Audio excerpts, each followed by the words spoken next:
तो पहले काशी के अंदर विशेषकर जो ज़्यादा पैसे वाले व्यक्ति धार्मिक हिंदू होते थे, ये ब्राह्मण लोग उन्हीं को ज़्यादा कैच कराया करते।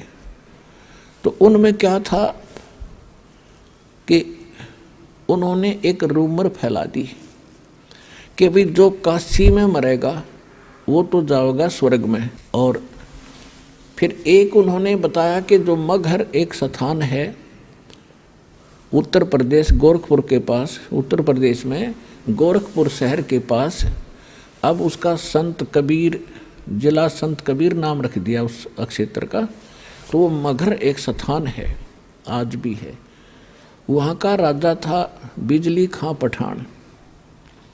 वो परमात्मा का शेष हुआ था। कैसे हुआ था कि वहाँ अकाल गिर गया था मगहर क्षेत्र में, उसकी राज्य में, और सारे जंतर मंतर करवा लिए थे, हाहाकार मच गई थी। तब किसी ने बताया था कि कबीर नाम के एक महापुरुष काशी में रहते हैं। काशी का राजा वीरदेव सिंह बघेल भी परमात्मा का शेष था। उसके मगहर के जो राजा थे बिजली खां पठान, वो बिजली खां पठान ने पता लगने के बाद परमात्मा को प्रार्थना करके अपने घर लाए थे मगहर में। तो परमात्मा के आशीर्वाद मात्र से वहाँ इतनी गजब की वर्षा हो गई थी, सारा पानी पानी भर दिया था। लंबी कथा पहले फिर कभी सुनाएंगे। अब ये सिर्फ एक जो आज विशेष सत्संग का कुछ अन्य है, जिससे प्रभावित होकर के वो मगहर के सभी हिंदू, और उसमें 50-50 हिंदू और मुसलमान है मगहर नगर में।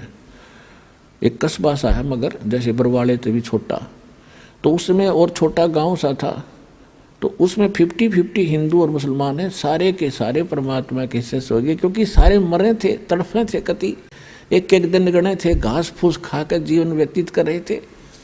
तो सब ने परमात्मा की दीक्षा ली। बिजली खां पठान ने भी मस्तक टेक दिया।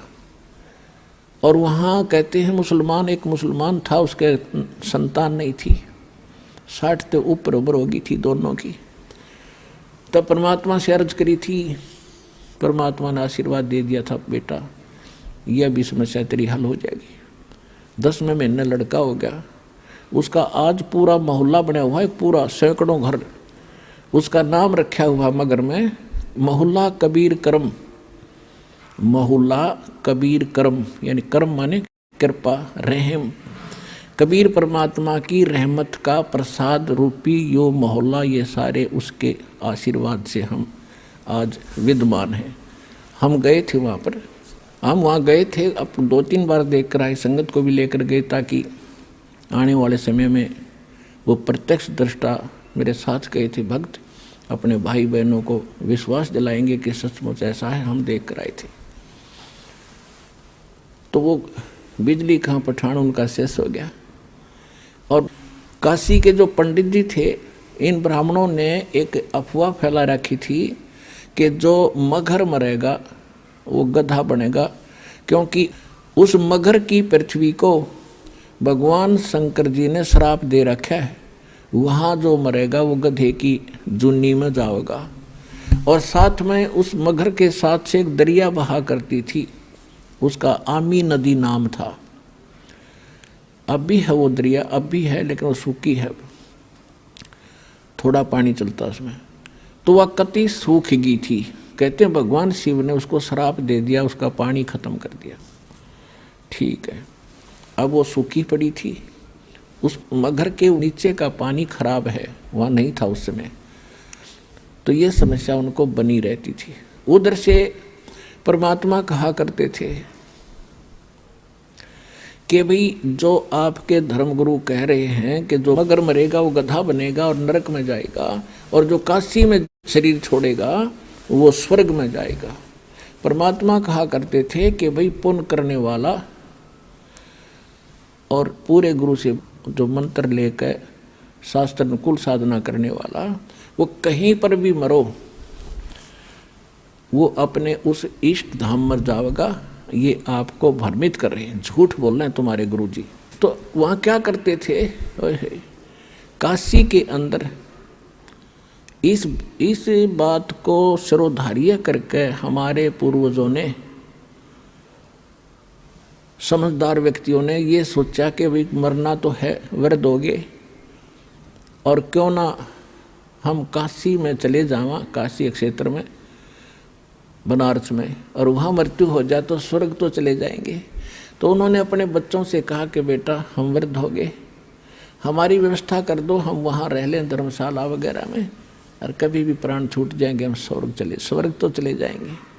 तो माता पिता के लिए बच्चे कुछ भी करने को तैयार होते हैं। उनको मालूम है कि इन्होंने तुम्हें कैसे पाला पोसा है, और ये 2 वर्ष 4 वर्ष के हैं, इनको वहाँ छोड़ दिया, धर्मशालाओं में रहने लग गए। फिर उन धर्मगुरुओं से कथाएं सुनते तो वहाँ रहने लगे। तो उन धर्मगुरुओं ने एक स्कीम बनाई कि भी अपने अपने क्षेत्र के व्यक्तियों को तुम अपने घर रख लो, इनको वहाँ क्या करेंगे, इनका जो वहाँ खर्चा होता है वो खर्चा हम ले लेंगे, और ये हमारे यहाँ कथा भी सुनते रहेंगे, 2-4 आदमियों की रोटी बनती है, 2 ये भी खा लिया करेंगे। तो उन्होंने ऐसा उन बुजुर्गों के बच्चों से कहा कि भाई तुम इन अपने माता पिता को हमारे घर छोड़ दो, अपने अपने धर्मगुरुओं के पास छोड़ दिया, और जो दान दक्षिणा आप देना हमें देते रहना। तो उन्होंने तो खुश हो गए, भाई ठीक है, रोज़ कथा सुना करेंगे, गुरु जी के दर्शन करेंगे। तो उन्होंने उन धर्मगुरुओं ने यो सरदर्द मोल ले लिया। अब एक धर्मगुरु के उस मकान में 50-50 बूढ़े बुढ़िया बैठ गया के लालच में। अब घर में बूढ़ा बुढ़िया को एक का संभालना मुश्किल हो जाता है, मतलब ये बस की बात नहीं है। उस अतिथि में एक ही बुजुर्ग को संभालना कठिन होता है, और उन्होंने 10-10 20-20 इकट्ठे कर लिए।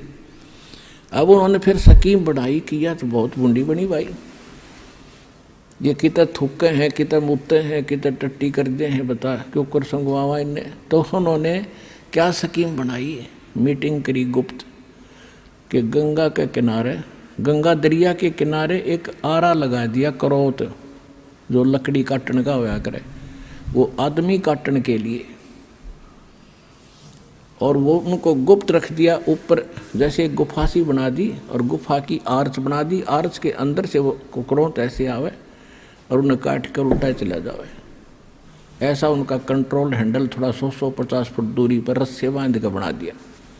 और फिर उनको मैं एक रूमर फैला दी, अफवाह फैला दी कि भाई भगवान की तरफ से करौत आता है, और जिन्होंने जल्दी स्वर्ग जाना है उसकी फीस रख दी 50-100 रुपये, कि जो जल्दी गड़ा कटावेगा 100 रुपये में दो, हम फिर दान पुण्य करेंगे इनके जाने के बाद, और ये स्वर्ग चले जाएंगे। तो माता पिता ने अपने बच्चों से कहा कि बेटा जल्दी काम बने है 100 रुपये में। तो माँ बाप बच्चा ने सोची भाई ठीक है, माता पिता की यही इच्छा है तो कोई बात नहीं। तो हमने वो गल कटवाना भी मंजूर कर लिया परमात्मा पाने के लिए, और वो एक कसाई आरा लगा दिया वहाँ मानस काटने का, वो भी स्वीकार कर दिया, और उसकी तो घड़ी महिमा गा दी इन्होंने। तो परमात्मा कहते हैं जहाँ भी सुनते हैं वही लोग है, काशी में करौत आ गया भगवान की तरफ से, वहाँ तो गला कटवा ले सीधा स्वर्ग में जाता है। परमात्मा कहा करते ये थरे गुरु धर्मगुरु क्यों ना कटवाते अपना गला, ये क्या करेंगे जब स्वर्ग में सीधे ये जाओ है तो ये आड़े पीछे टिंडे लेंगे, स्वर्ग में सारा सुख है, ये आड़े काम का धोती दो दुनिया की। तो कहा करते ये झूठ बोल रहे भाई सारी। फिर भी परमात्मा दूसरे तरीके से समझाते हैं, काशी क्रोत लेते हैं वहाँ जा कटावे शीशे, और बन बन भटका खाते हैं भाई ऐसे नहीं मिले जगदीशे।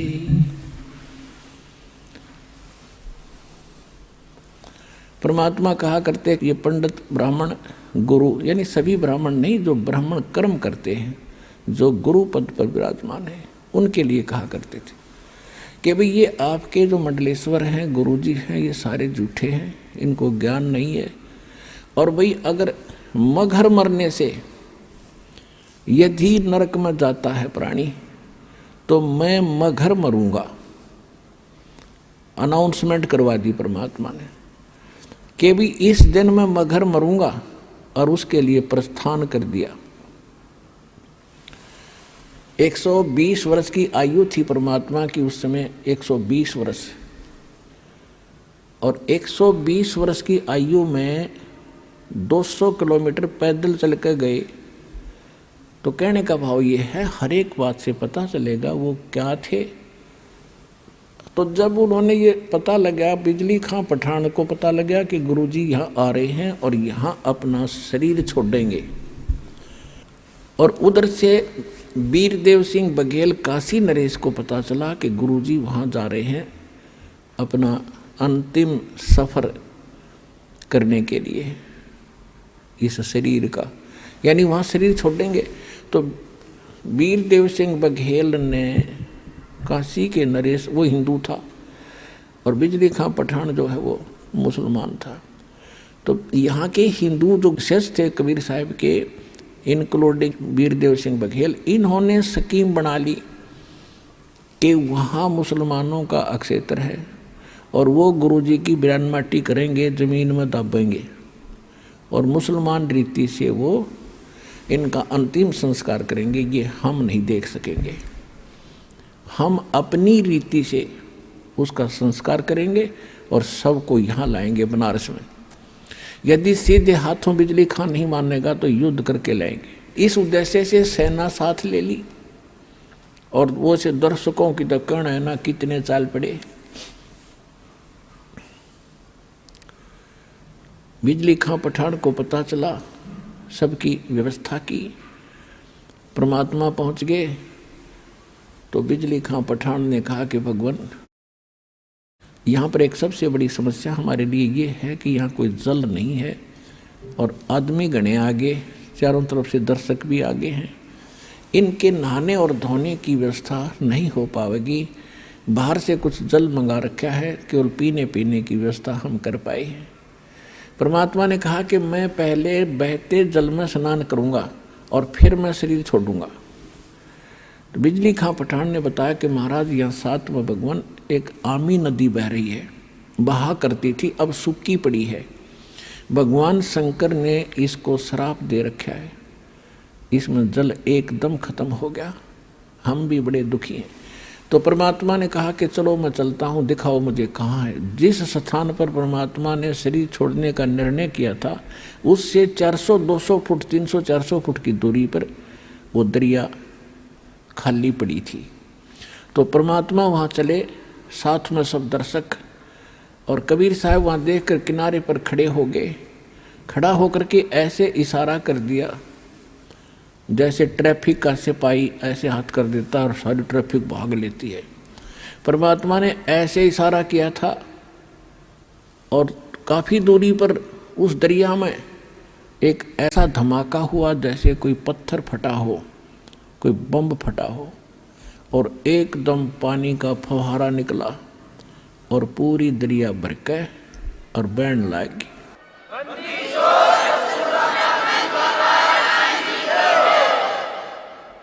ऐसा निर्मल जल सतलोक से भेजा भगवान ने। वो तो बहाना था, खुड़के दुड़के गाते। तो फिर सब ने स्नान किया और नहाए धोए। परमात्मा ने कहा कि भाई बिजली खां पठान, एक चद्दर नीचे बछाओ, इस पर लेटूंगा, एक चद्दर में ऊपर ओढ़ूंगा। तो परमात्मा के लिए एक चद्दर बछा दी, उसके ऊपर सुगंधित फूल डाल दिए 1-1 इंच मोटे, कि गुरु जी इस पर लेटेंगे। तब परमेश्वर ने पूछा कि बिजली खां पठान, कि बिजली खां पठान मुसलमान भी अपनी सेना ला कर खड़े कर रहना 100 फुट की दूरी पे, और वीरदेव सिंह बघेल काशी का हिंदू राजा, वो भी 100 फुट दूसरी साइड में पूरी सेना की सतर्क खड़ी, अपने हथियार में जकड़े हुए, और दर्शक बीच में बैठे। परमात्मा ने पूछा, दोनों बिजली खां पठान और वीरदेव सिंह बघेल सामने खड़े आपस में गुरु जी के पास में। परमात्मा ने उनकी तरफ नज़र करके कहा कि भाई ये सेना किस लिए लाए हो तुम दोनों? दोनों शर्मा के नीचे को गर्दन कर ली, बोले नहीं। तो दूसरे लोग होते हैं हिंदू मुसलमान, तो मुसलमान कहने लगे जी आपकी मृत्यु के उपरांत हम आपके सबका अंतिम संस्कार मुसलमान रीति से करेंगे, अगर ये हिंदू नहीं मानेंगे तो हम इनके साथ युद्ध करेंगे। हिंदू कहने लगे हम इनको मुसलमान रीति से ये अंतिम संस्कार आपका नहीं करने देंगे। और ये नहीं मानेंगे तो सेना इसीलिए ला रखी है कि हम युद्ध करके जबरदस्ती ले जाएंगे। पुणात्माओं, उस समय भविष्य वक्ताओं ने ये भविष्यवाणी कर रखी थी कि इस वर्ष में एक भयंकर ग्रह युद्ध छिड़ेगा और बहुत जनहानि होगी। अब परमात्मा ने वो कहर टालना था। यदि मालिक समर्थ ना होते तो लड़का मर जाते, हिंदू और मुसलमान कत्लेआम हो जाता। परमात्मा ने कहा कि खबरदार, जब तुमने जरा सा भी झगड़ा किया, जब तुमने झगड़ा किया, दोनों को 3 तलाक, हिंदू और मुसलमानों को 3 तलाक मेरा। फिर भी सुन लो, मेरे शरीर को चाहे 2 भागों में बांट लेना बेटा, तुम लड़ियो ना, मेरा काला मुंह हो जाएगा। अब वो ऊपर से तो सब हाँ भर रहे थे, अब ठीक है जी, लेकिन अंदर से ये था कि एक बार शरीर छोड़ दें गुरुजी, फिर हम आप देख लेंगे। अब वो तो अंतर्यामी थे, सारे जाने थे इनमें केक को बदबरी पड़ी है। एक चद्दर नीचे बिछी थी, लेट गिरे, एक ऊपर ओढ़ ली। कुछ देर के, कुछ ही सेकंड के बाद परमात्मा ने ऊपर आकाश में जा रहे थे, शरीर जा रहे थे, वहां से आकाशवाणी की कि भाई उठा लो चद्दर, हटा दो पर्दा, इसमें नहीं है मुर्दा। इतनी जोर की आवाज आई, गुरुजी की आवाज, ऊपर देखा सबने कि परमात्मा तो वो जा रहे हैं, वो जा रहे हैं, कितना तेज शरीर है उनका। और चद्दर उठा के देखा, जितना शरीर था उतने सुगंधित फूल बन गए उस मालिक के पूरी। वो तो मालिक लीला थी, सह शरीर चले गए।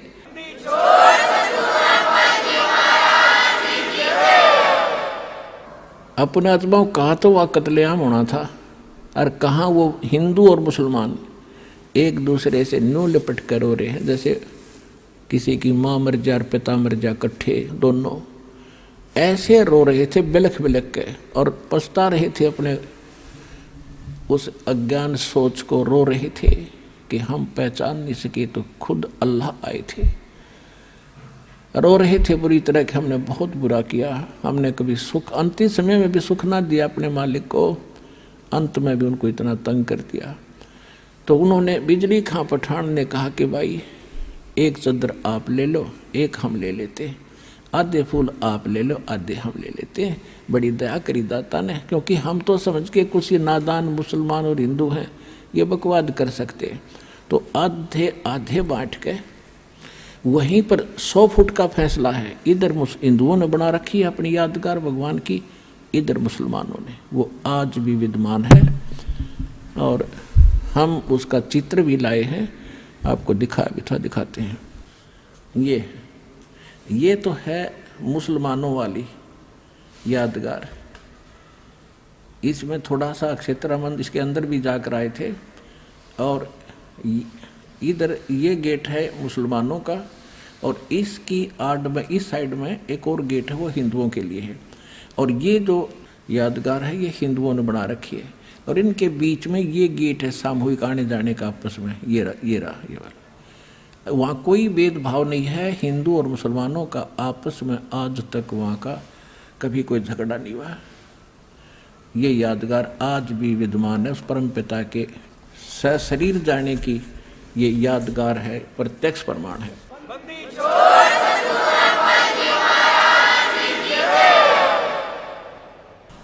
अपनात्माओं, बिजली खां पठान ने 500 बीघा जमीन हिंदुओं की यादगार के नाम दे दी वहीं पर, और 500 बीघा दे दी मुसलमानों को।